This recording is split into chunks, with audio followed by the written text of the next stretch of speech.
NATO के बाद Europe ने अब ट्रंप को झटका दे दिया है। यूरोप ने ट्रंप के प्रस्ताव को ठुकराते हुए जंग में शामिल होने से साफ इनकार कर दिया। इधर ईरान ने क्लस्टर बम से तेल अवीव पर जबरदस्त हमला किया है और इसमें खबर आ रही है 4 लोगों की मौत हो गई है।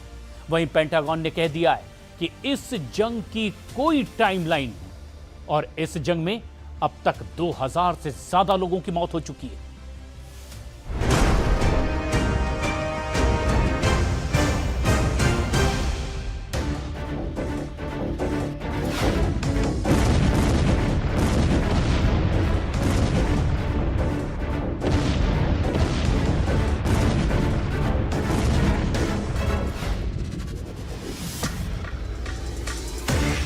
स्ट्रेट ऑफ हॉर्मुज दुनिया का सबसे अहम तेल गलियारा।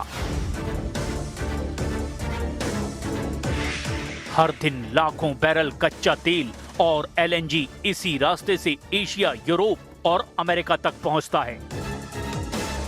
यही वजह है कि इस संकरे समुद्री गलियारे की अहमियत सिर्फ भौगोलिक नहीं बल्कि रणनीतिक भी है। ईरान की तटरेखा इस स्ट्रेट के उत्तरी हिस्से को कवर करती है, जिससे उसे नेचुरल कंट्रोल मिलता है।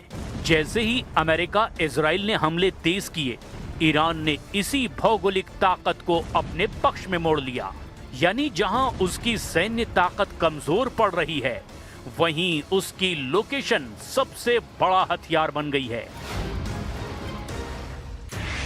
ईरान ने स्ट्रेट ऑफ हॉर्मुज को सिर्फ ब्लॉक नहीं किया, बल्कि उसे डेंजर जोन बना दिया। समुद्र में माइंस बिछाए गए, एंटी शिप मिसाइलें तैनात की गई, ड्रोन बोट्स और स्पीड बोट्स के जरिए लगातार खतरा बनाया गया। हर गुजरते जहाज को अब रिस्क का सामना करना पड़ रहा है। नतीजा, अंतर्राष्ट्रीय शिपिंग कंपनियां पीछे हटने लगी हैं।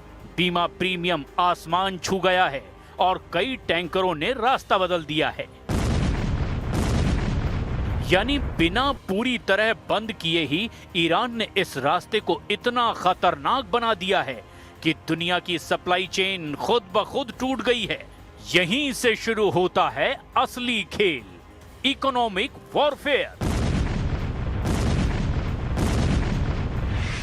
जैसे ही हॉर्मुज पर खतरा बढ़ा, ग्लोबल ऑयल मार्केट में उथल-पुथल मच गई।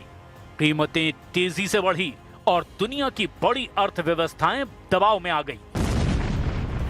ईरान जानता है वो सीधे अमेरिका से सैन्य मुकाबले में कमजोर है, लेकिन तेल की कीमतों के जरिए वो पूरी दुनिया को प्रभावित कर सकता है। यही वजह है कि उसने इस स्ट्रेट को एक इकोनॉमिक लीवर में बदल दिया है। अब हर दिन की देरी, हर टैंकर की रुकावट सीधे ग्लोबल इकोनॉमी को झटका दे रही है। अमेरिका ने जवाब में नौसेना तैनात कर दी है, माइंस हटाने की कोशिश की और एयर स्ट्राइक भी तेज कर दी है। लेकिन हॉर्मुज का भूगोल ईरान के पक्ष में है। संकरी जलधारा, पास के ईरानी तट और छिपे हुए लॉन्च पॉइंट, ये सब मिलकर ईरान को गेट कीपर बना देते हैं। कई देशों को अब अपने जहाज निकालने के लिए ईरान से अप्रत्यक्ष अनुमति लेनी पड़ रही है। यही वो स्थिति है जहां एक क्षेत्रीय ताकत सुपर पावर को चुनौती दे रही है। सीधे युद्ध में नहीं बल्कि कंट्रोल के खेल में। स्ट्रेट ऑफ हॉर्मुज अब ईरान का लास्ट कार्ड नहीं बल्कि स्मार्टेस्ट कार्ड बन चुका है। बिना न्यूक्लियर हथियार इस्तेमाल किए उसने दुनिया की सबसे बड़ी कमजोर नस पकड़ ली है, ऊर्जा सप्लाई। अगर ये संकट लंबा चलता है तो इसका असर हर देश, हर बाजार और हर आम आदमी तक पहुंचेगा।